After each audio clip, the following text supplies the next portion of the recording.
किसान साथियों, धान की खेती एक ऐसी खेती है जिसके अंदर लागत काफ़ी ज़्यादा आती है।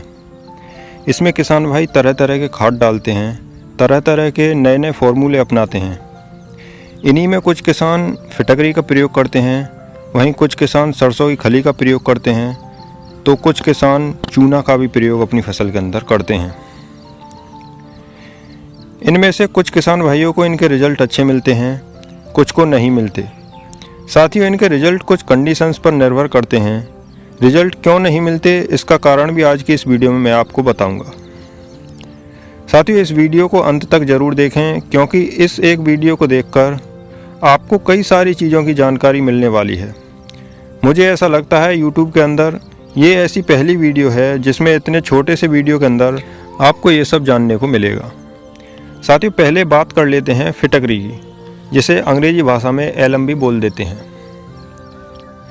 इसमें पोटेशियम सल्फेट और एल्युमिनियम सल्फेट का मिश्रण होता है।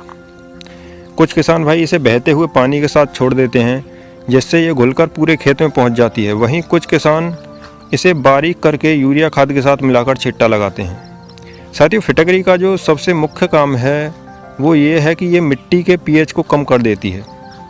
अगर हमारी मिट्टी का पीएच ज़्यादा है तो पौधे को मिट्टी से पोषक तत्व मिलते तो हैं, लेकिन बहुत कम मात्रा में मिलते हैं।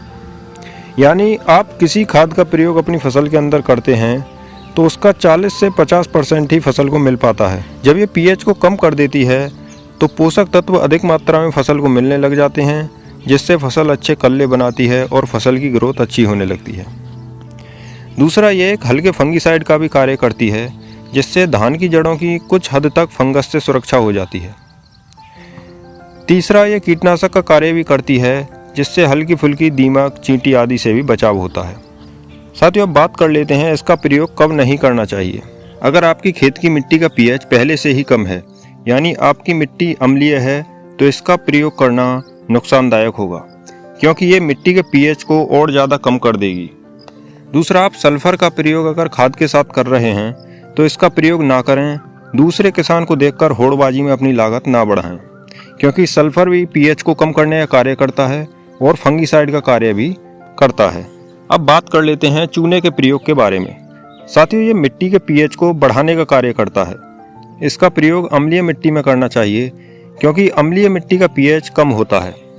यह हाइड्रोजन की मात्रा को कम करके मिट्टी का पीएच मान बढ़ाता है। एल्युमिनियम, मैग्नीज व लोहे की घुलनशीलता को कम कर देता है। वहीं फास्फोरस और मोलिब्डेनम की उपलब्धता में वृद्धि लाता है। साथ ही ये कैल्शियम, मैग्नीशियम और पोटेशियम की मात्रा को भी बढ़ाता है, जिससे जड़ों की वृद्धि में योगदान होता है। तीसरा, बात कर लेते हैं सरसों की खली के बारे में। साथियों, सरसों की खल का अगर आप अपने धान के अंदर प्रयोग करते हैं तो इससे कल्ले, फुटाव और बढ़वार अच्छी होती है, क्योंकि इसके अंदर कई सारे पोषक तत्व होते हैं, जैसे nitrogen, phosphorus, potash, sulphur, zinc और बोरोन। इसका प्रयोग 20 से 25 दिन पर करना सबसे अच्छा रहता है। बात करें इसकी मात्रा की तो 15 से 16 किलोग्राम प्रति एकड़ इसका प्रयोग आपको करना चाहिए। इसका प्रयोग आप अगर यूरिया खाद के साथ मिलाकर अपने धान की फसल के अंदर करते हैं तो आपको बहुत अच्छे रिजल्ट देखने को मिलेंगे। किसान साथियों, आशा करता हूँ आपको वीडियो पसंद आया होगा। अगर वीडियो आपको अच्छा लगा है तो वीडियो को लाइक और चैनल को सब्सक्राइब अवश्य करना। धन्यवाद।